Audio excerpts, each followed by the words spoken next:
Les jeunes unions sont au Koutani à 16h à 15h, s'il vous plaît. Tous les jeunes, tout préparer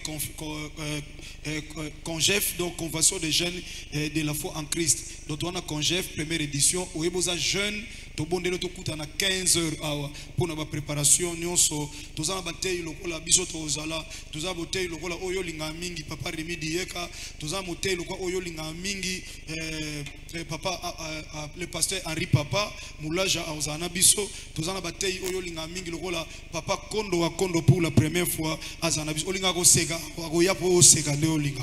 Donc tous en papa Kondo wa Kondo, tous en papa Remi Dieka, tous en pasteur Henri Papa Moulaja et biso pe tozala wana pour na 4 jours autozana ngo topé 4 soirées autozana quand il y a convention des jeunes donc Congef, convention des jeunes de la foi en Christ et tous les jeunes sœurs, jeunes frères, même papa, maman, je commis dans nos jeunes.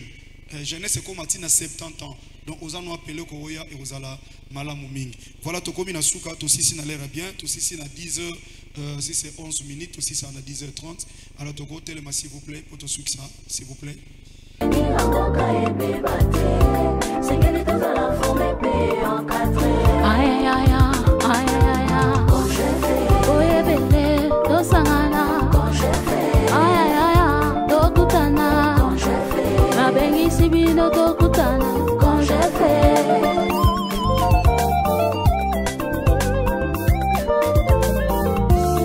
Mesdames, Messieurs, frères et sœurs dans le Seigneur, bienvenue dans votre émission spéciale Congef 2023, Congef première édition. Et bien voilà, je reçois pour vous la jeunesse de la foi en Christ, JFC, avec qui nous allons nous entretenir pendant près de 40 minutes. On va parler de cette grande activité Congef 2023, Congef première édition. Ils sont donc là mes invités. Bonjour Nabiso. Bonjour papa. Sinon, nous avons déjà une vibration, c'est que ma cambo est ça.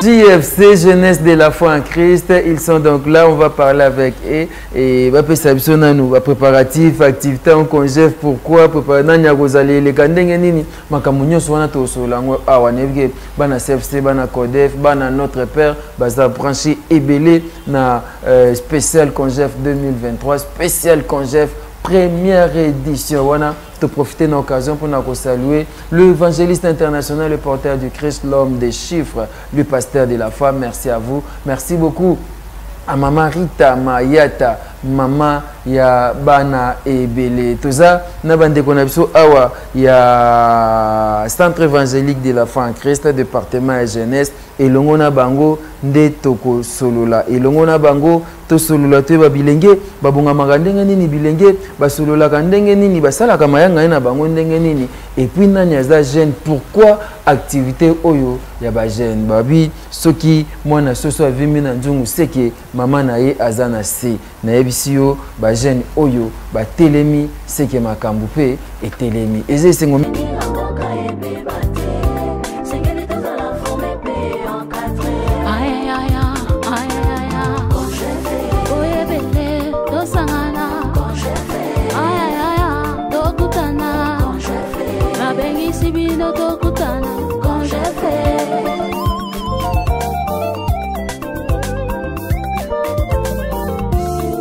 bon, Congef, on va mettre mon comboka et les autres ici. Congef, c'est ce qui bat le plein maintenant. Ouais. Donc, tout ça, on a fièvre, on a fièvre, on a au Kitarati, les 14. Donc, les 13 mai, c'est les fièvre. Tu connais, on est à cause de la foi. Non, on est oui, c'est à cause de la foi parce que dans la CFC, par la grâce de Dieu, on a à cause de la foi, une grande activité. Là, on a battu Nios. Bon. Congef, parce que ça, pour la billet. Bon. Ils ont vraiment une grande activité locale à cause de la foi. Merci beaucoup.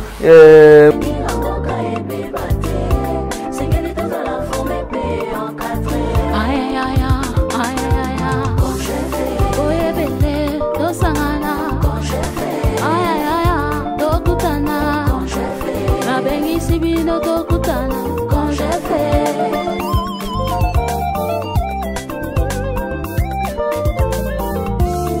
Stara. Merci beaucoup papa Abi Mavinga. Tout en avant oyo et ko bouger mon kiliso na koloba. Bon. Ba te belé ba la congef. Bon. Congef Moscou et première édition. Biso na CFC to ba chiffre 1 et chiffre ya précision. Donc première édition oyo et puis sa précision na via mutu moko. Na via jeune moko.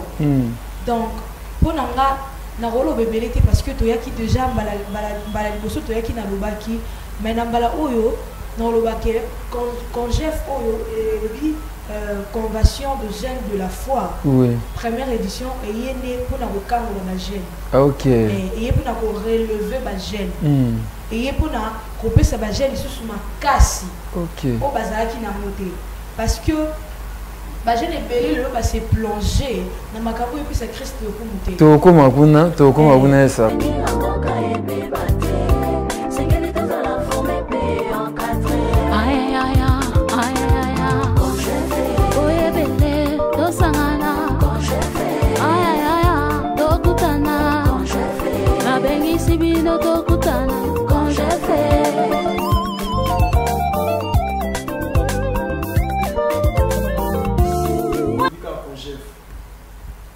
Première édition, je n'ai pas maté. Bon. Les gens ont dit que quand j'ai fait pour la moussa jeunesse. Donc, la jeunesse, vous avez espoir à l'objet. Bon.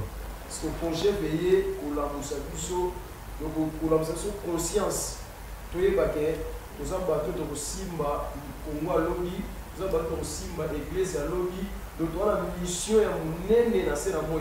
Amen. Donc, quand j'ai donc la jeune faut pas comprendre ma cambo ba ratawote surtout pour l'édition oyo on est au banda boye na sipa de godo to banda na bango. Amen. Congef première édition c'est pour les du 10 au 13 août 2023 au centre évangélique de la foi en Christ. Nous serons donc là, on vous invite, venez donc très nombreux ces jours-là pour la gloire de Jésus-Christ Nazareth.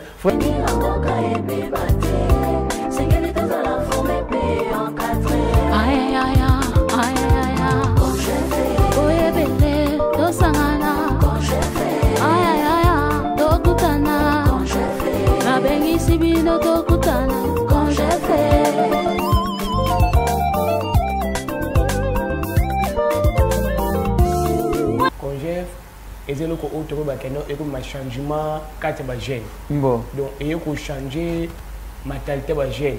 Et il faut que la jeune, donc, na oya zalaki et même na oyo angi akoma. Parce que si tu as même exemple, Samuel na Eli. Samuel anda koyo kanenza mabingi na ko batem to orienté azalaki te. Ce que le coup na Eli azalaki comme professeur na ye. Donc orienté bi kano soko yo ki vo wana c'est que zandenza même to benga. Donc jeune faut akoyo okamungo nzambe muto orienté azati. Donc essayer que bison de congé to bengi sa bango puisque ba ko kutana na Jésus de Nazareth.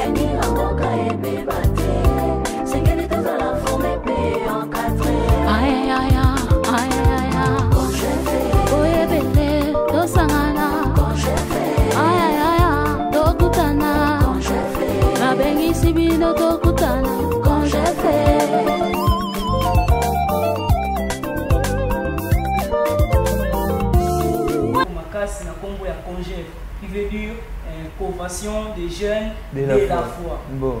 Tu bien ici vraiment les jeunes nyonso parabi. Les jeunes nyonso oyo vraiment na libanda na ba cité peut-être na ba venir benga ba voyou ba kuluna. Tu bien ici bango baya et puis tozo même changement na mboka Congo na nzela ya activité oyo congé.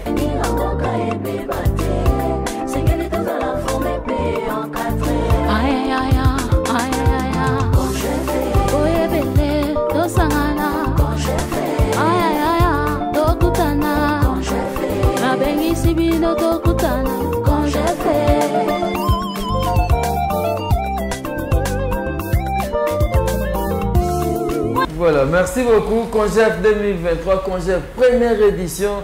Et ça se tiendra du 10 au 13 août 2023 au Centre évangélique de la foi en Christ. Ezawapi, avenue Bombo 83-18, dans le quartier 5, dans la commune Yanjil. Outi Lemba, Outi Kintsuka, Outi Gambela, Pongabi, Victoire, Matete, Rond-Point Gaba. Ouye na première entrée, il y a Yanjili, au Kotikaka, na Saint-Thérèse, Topozui, Dokolo. Qui m'a dit que Dokolo, si on qui tient qu'un arrêt de la foi, Kalabazo, ben moi l'angiloise et comment arrêt de la foi. Boya Mukolo, on a bien aimé beaucoup de monde dans le beaucoup ensemble. Congète et ça activité qui toko. Le quoi n'a yambi ba jeune à Kondima, n'a yambi bana ya Kondima parce que le baka de la foi à Simba Kode à Kondima. Et ça bon ouais. Et ça bon.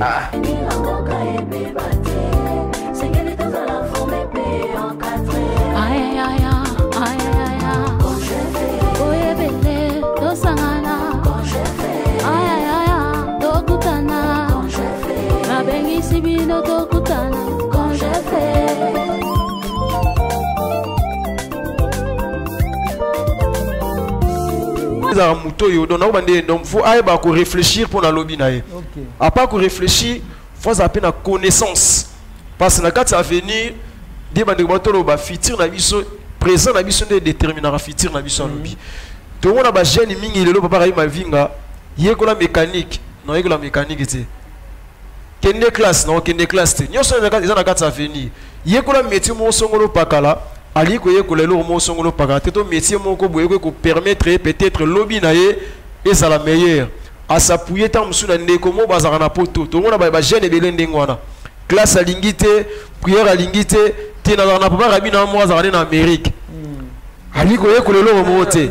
Atinda ba basket, abitera na swada biloko uta ba poto. On réalisé 200-300 reps ndeko na tela espoir, lo baza suna bo moité. Asi mutabi a venir na ngesuki wap. Anga na komi na via passe.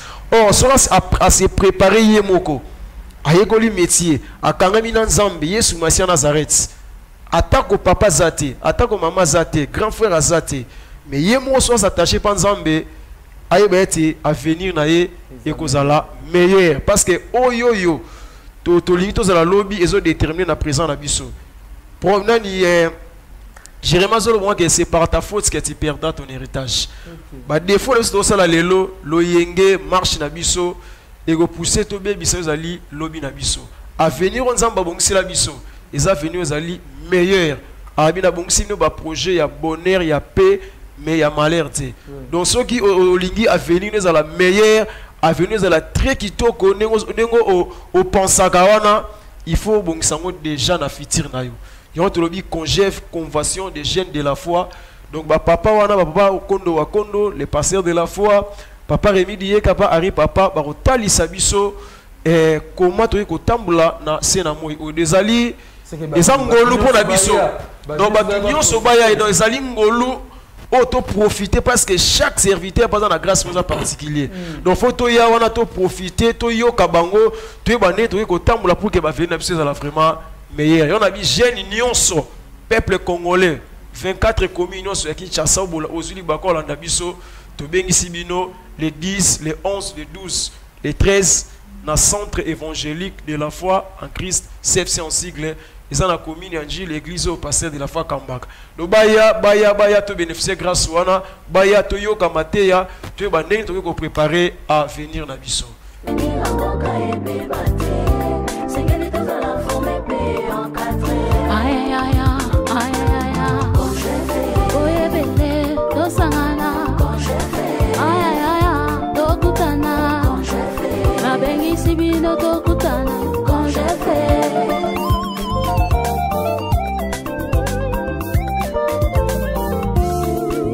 Cette réalité.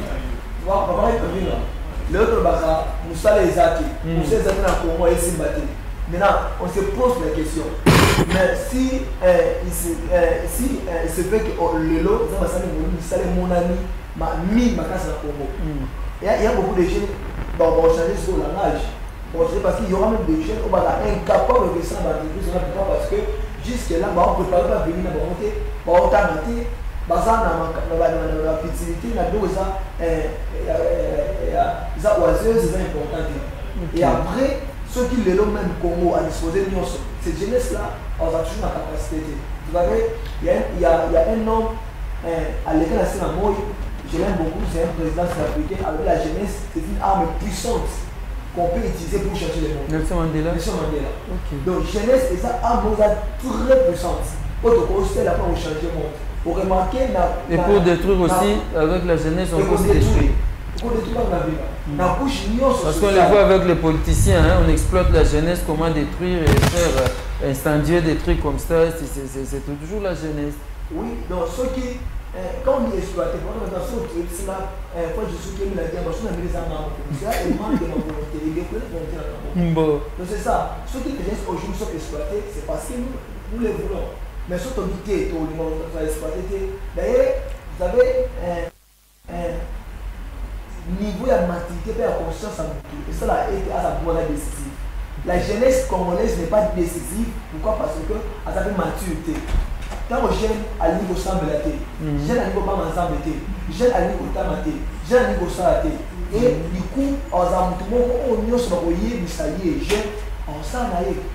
Pourquoi? Parce que même dans l'église, la jeune porte des ordres. C'est une église. C'est une église aujourd'hui. Oh. Pourquoi? Parce que le mot parle dans la s'il vous plaît, la situation à peine dans la jeune nioso. Tu la première chose, tu vas penser dans le monde. Ça dit aux chrétiens, aux chrétienté, aux l'église communauté, l'église de la veille, tu viens ici, bino nioso, boya, dans l'activité au lieu. Surtout même les chrétiens, tu viens ici, parce qu'aujourd'hui, les jeunes, ok, le babazo se connu pour maintenant pour lutter dans ça ensemble, parce que mal enseigné, or que les cas pour dans ça ensemble. Donc, peut-être au travers qu'on gère sûrement, au travers qu'on gère, jeune, qu'on fasse conscience pour que même dans la église, il y ait l'autre, même dans mon cas, et pour qu'il y ait les amalades. Merci beaucoup. Venez donc très nombreux ces jours-là.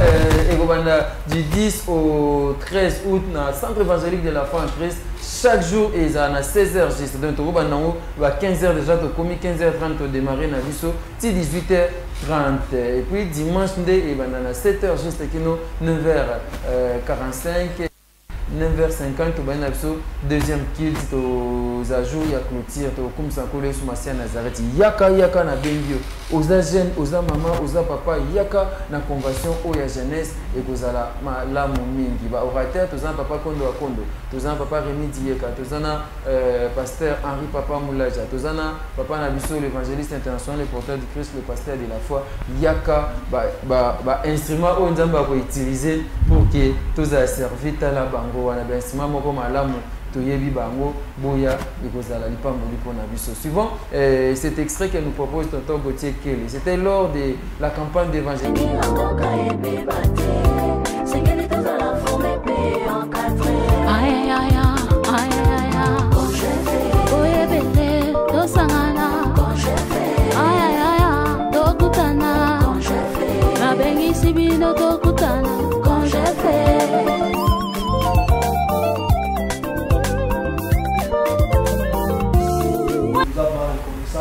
Merci aussi dans l'église de Simon-Bimba partout à travers le monde, en France, en Angola, en Brazzaville, partout où c'est ce que nous avons fait. C'est notre Père, de la politique, de la Codef, que c'est vraiment, merci et puis surtout, vous avez dit branche scotché pour nous la mission, vous avez un message, merci à Bino pour l'attendre, une attention particulière au Pessibiso, qui a invité Bino Boya et Belé.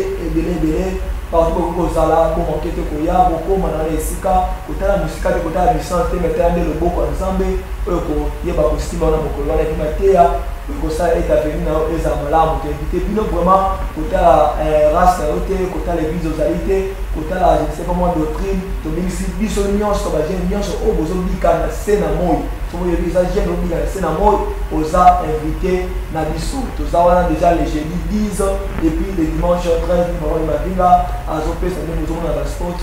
Un grand merci, Nabi nous va venir confiance pour appeler. Vous va venir aussi notre président de la jeunesse.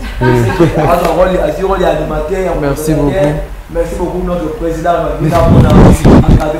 Merci évangéliste.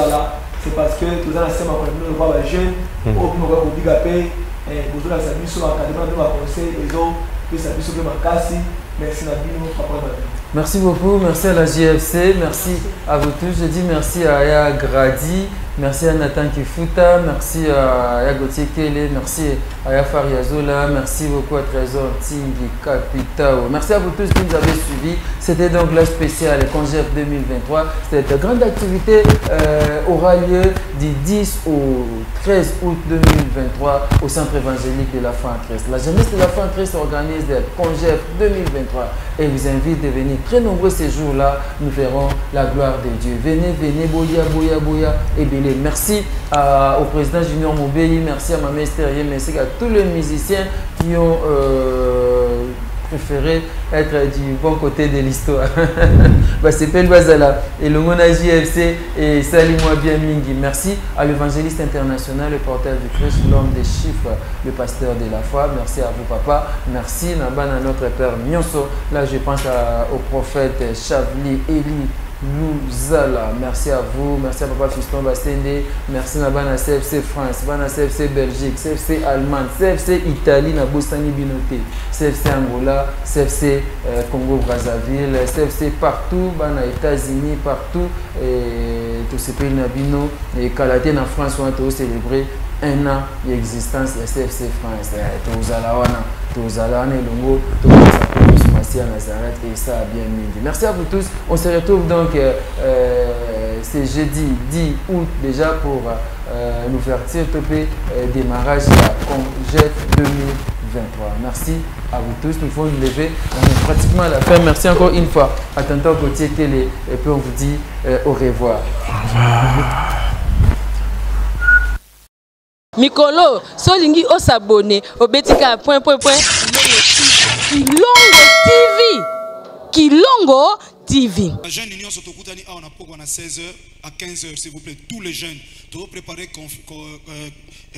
Congef donc convention des jeunes de la foi en Christ. Donc on a Congef première édition où eboza jeunes to bondelo to kutana 15h awa pour na préparation nyonso tozana batei lokola biso tozala tozana botei lokola oyo linga mingi papa Remi Dieka tozana motei lokola oyo linga mingi papa le pasteur Henri Papa Moulaja ozana biso tozana batei oyo linga mingi lokola papa Kondo wa Kondo pour la première fois azana biso olinga ko sega ko ya po sega le olinga donc tozana papa Kondo wa Kondo tozana papa Remi Dieka tozana pasteur Henri Papa Moulaja et Bishop Tozalawana pour 4 jours au Tozana ngo topé 4 soirées au Tozana quand il y a convention des jeunes donc Congef convention des jeunes de la foi en Christ et tous les jeunes sœurs jeunes frères même papa maman âge commis dans nos jeunes jeunesse c'est comme à 70 ans donc aux années appelé Koya et aux ala malamu mingi voilà to commis na suka to sisi na l'air bien to sisi na 10h